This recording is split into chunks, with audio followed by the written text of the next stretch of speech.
Hello, fabulous scholars. We are ready for the Reeve's tale in Canterbury Tales. Reeve again means carpenter. And if you remember earlier, the miller told a story about a carpenter whose wife played a practical joke on him and made him think that the world was going to flood. And now the carpenter, the Reeve, is going to tell a tale about a miller. I'm sure it'll be a kind story. A racket at the mill. There was once a crook of a miller called Matthew. He owned the only mill for miles around, so he could rob his customers daily, and that still they had to bring their corn to him for grinding. But there were two students, Bright and Spark, living locally. They decided that they had brains enough between them to outwit the old scoundrel and pay him back for his double dealing. How could they know that a miller's not just as greedy as a hole in the ground, but as slippery as a handful of butter as well? Here is a picture of the miller in our story. Bright and Spark brought their corn to the mill on horseback and set it down. Two big sacks filled to bursting by the millstone. Then they sat down on the floor. "Oh, that's all right, boys," said Matthew. "No need to hang around. I'll call you when it's ready." "We'll stay, thank you," they replied, and fixed their eyes on the miller as if to say, "Now steal 1 grain of corn if you can." If Matthew was vexed, that means annoyed. It did not show. He set about his work, whistling tunelessly. "Well, look at that now," he interrupted himself. I started work without my apron." And he slipped downstairs on the excuse of fetching one. Untying the reins of the 2 horses at the fence, he gave their rumps, their rear ends, such a thwack that they did not stop running until they were 5 fields away. Then Matthew returned to his mill room and observed nonchalantly, that means kind of carelessly, to Bright and Spark. "Oh, surely you didn't come on foot with such a heavy load." "No," they replied, "we came on horseback." "Well, where'd you put your horses? I didn't see any in the yard." It took them all afternoon to catch their animals, and by the time they crawled back to the mill, Matthew had finished grinding their corn and stood at the door, his thumbs tucked into the armholes of his smock. At his feet lay a saggy, half-empty sack. "Oh, how tedious for you boys. I wonder how they got loose." "Well, here's your flour, and ground finer than you'd get from any mill in the south of England." But we brought you 2 big sacks of corn," Spark protested despairingly. Well, lots of husks. Those are the leaves, scholars. Lots of husks, you know? Awful lot of husks on that kind of corn." Bright glared murderously at the miller, but what could he say? A miller would raise his hand, look you straight in the eye, and swear that a cow had 5 legs. So Bright and Spark took their miserable scraping of flour and left. They did not go far. From the end of the lane, they doubled back, that means they came back the way that they had gone, and hid in the miller's barn until nightfall. While clouds smothered the moon, they crept into the house and into the miller's bedroom. A new baby was snuffling and scratching in the crib at the foot of one bed, the bed of the miller's wife, of course. In another bed, Matthew lay tangled in blankets like a pig in a parcel, snoring. In bare feet, Bright and Spark crept to the crib and lifted it carefully across the room and set it at the foot of the miller's bed.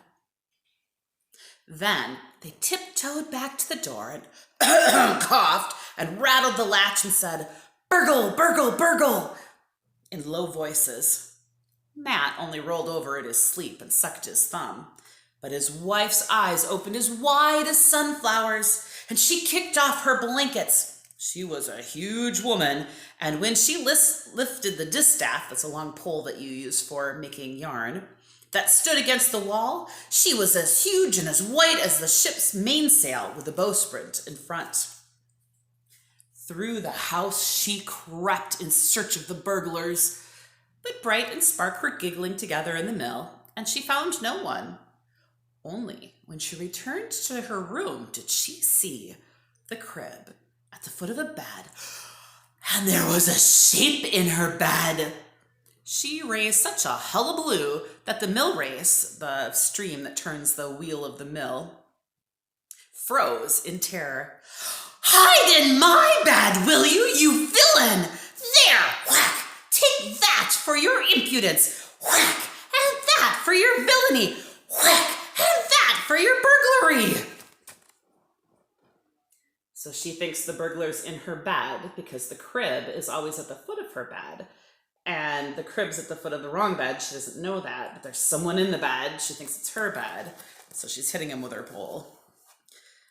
As Bright and Spark crept down the stairs, the miller's whimpers were rising to a roar, punctuated from blows from the distaff, and the wife's furious shrieks.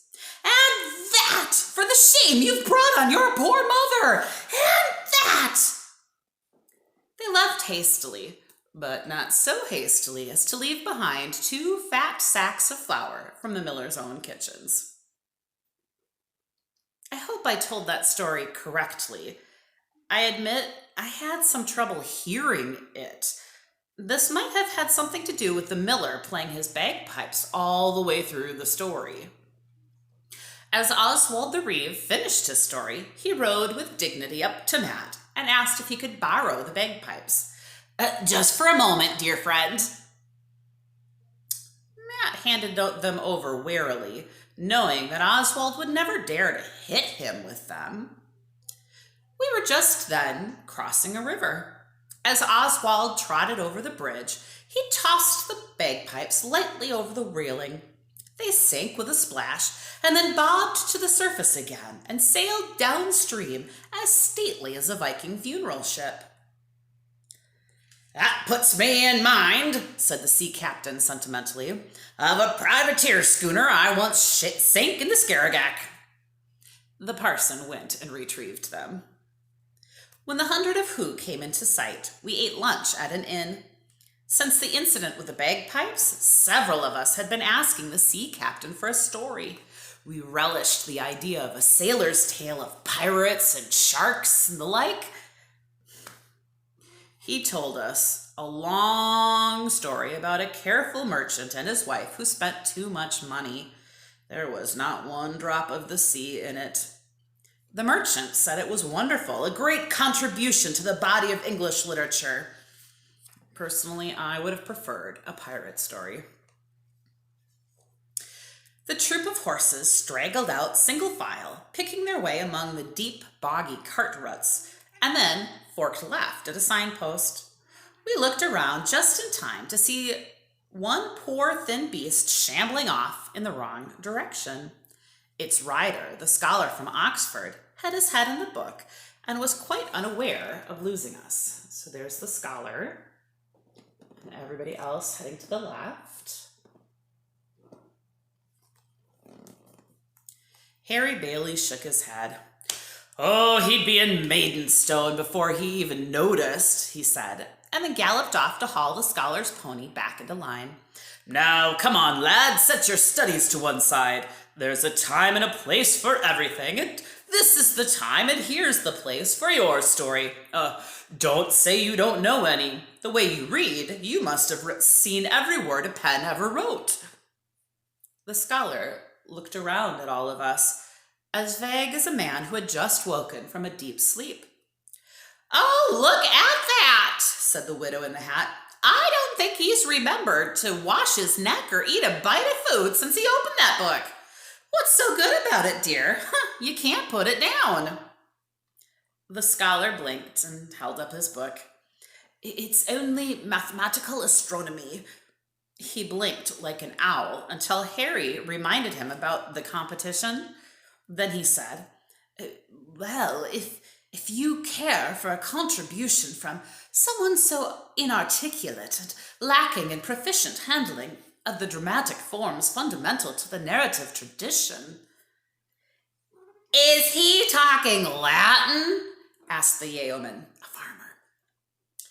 No, said Hubert, but I don't think it's the English my mother taught me.